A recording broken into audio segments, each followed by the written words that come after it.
لومړی ملا اصغر د ګدای زوی د اخوند درویزه ورور چې د ژوند زمانه یې 10 هجري او 11 پیړۍ کې اټکل شوی په پښتو یې منظومات پاتې دي چې موضوعات یې وعظه دي.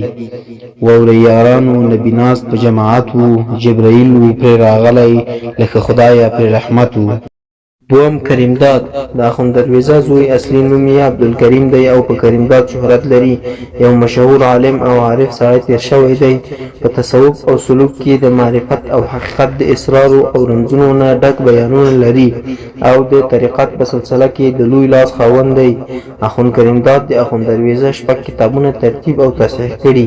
هغه دا دي: لومړی تذکرة الابرار والاشرار فارسی، دوم شرح امالی، دریم ارشاد المریدین فارسی، څلورم ارشاد الطالبین فارسی، پنځم مخزن الاسلام پښتو، شپږم برهان الانبیاء کتاب زموږ په لاس کې نشته، یوازې ذکر یې په ارشاد المریدین کې راغلی دی. اخوند کریمداد پښتو او فارسی ژبو اثار لیکلي چې په فارسی اثارو کې د مکتوبات، مسائل، حقوق، نسوان او نور متفرق اثار یادولی شو. په پښتو اثارو کې شرح جام جهان، نما او الفنامه د یادونې وړ دی. د محزن ځینو خطي نسخو ملحقاتو کې د اخوند کریمداد متفرقه اشعار هم راغلي دي. یو مخمس یې هم لیدل شوی دی. د ده په پښتو منظومو اثارو کې ډیر شهرت د الفنامه لري چې د غزلو په چوکاټ کې بشپړ شوی دی.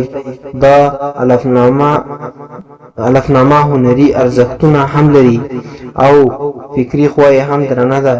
د ده په الفنامه کې د عرفان هغه اصطلاحات استعمال کړي دي چې تر دې دمخه عرفاني شاعرانو خپل کړي دي او ده هم په خپلو منظوماتو او شعرونو کې په کافي اندازه انعکاس کړي دي. د الفنامه د افغانستان، پښتونخوا او د هند د نیمې وچې د پښتنو په فرهنګي حلقو کې مشهوره وه او ډیری شرح پرې لیکل شوي دي چې مشهور پکې د حاجي بهادر کوهاټي مفتاح الحقایق او د عبدالله قصوري خیش کې شرح ده چې په عربي او فارسي ژبو هم د پر الفنامه نور شرح هم لیکل شوي دي. دا لاندې بیتونه زموږ دا ادعا ښه تایید کولی شي: توحید دې ته یې ګوره چې جلوه کا لور د لور، له چاراز کا په کعبه کې له چاراز خاندي له اور، هر طلب چې د شهاد خال هوس کا، کمینه دې اختیار ځان دې خس کا. بیهوده نظر دی پریدی همیشه دی پاسبانی خپل نفس کا. اخوند کریمداد په 1022 هجری قمری کال د سوات په کوهستان کې په یو جنگ کې شهید شو او د سوات په توابع کې خاورو ته وسپارل شو. دریم محمد حلیم د اخوند درویزه د سبک له پیروانو څخه دی چې د عبدالله زوی او د اخوند درویزه لمسی دی. د محمد حلیم په لاس ته راغلي کلام کې ځینې منظومې ترجمې هم شته. د سعدي شیرازي رحمه الله یو غزله هم په پښتو ژباړل شوې ده.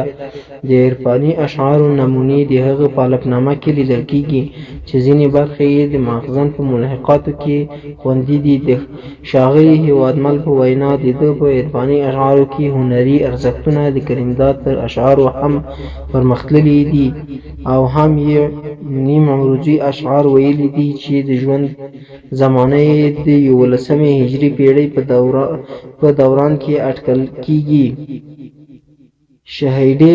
شهیدیر غشي روغ کړي عاشقان یې دي نومړي، دوی ویشتلي په ونجړه دي په میدان ورته ورغړي. مصطفی محمد د میاهنو محمد زوی د عبدالکریم نوسی او د اخوند درویزه کړوسی دی. د اخوند درویزه مخزن الاسلام یې په 1112 هجري قمري کال کې بیا راغونډ کړی دی. مصطفی محمد د 12مې پیړۍ په اوایلو کې ژوندی وو. د پښتو ژبې شاعر او تصوفي سړی وو. د عرفاني نظریاتو په خپلولو په خپلولو کې یې د خپل نیکه کریمداد لار نیولې ده. یوه نمونه یې د علفنامې هم شته. الفبا ځینې توري یې په خپلو ځینو پاړکو کې تشریح کړي دي. د ده په متفرقو منظوماتو کې د آیت الکرسي منظومه هم ژباړه هم لیدل کېږي.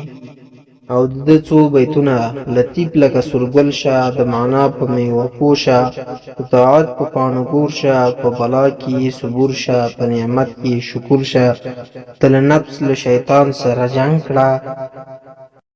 پنځم عبدالسلام د اخونددرویزه په شاګردانو او پیرانو کې حسابیږي.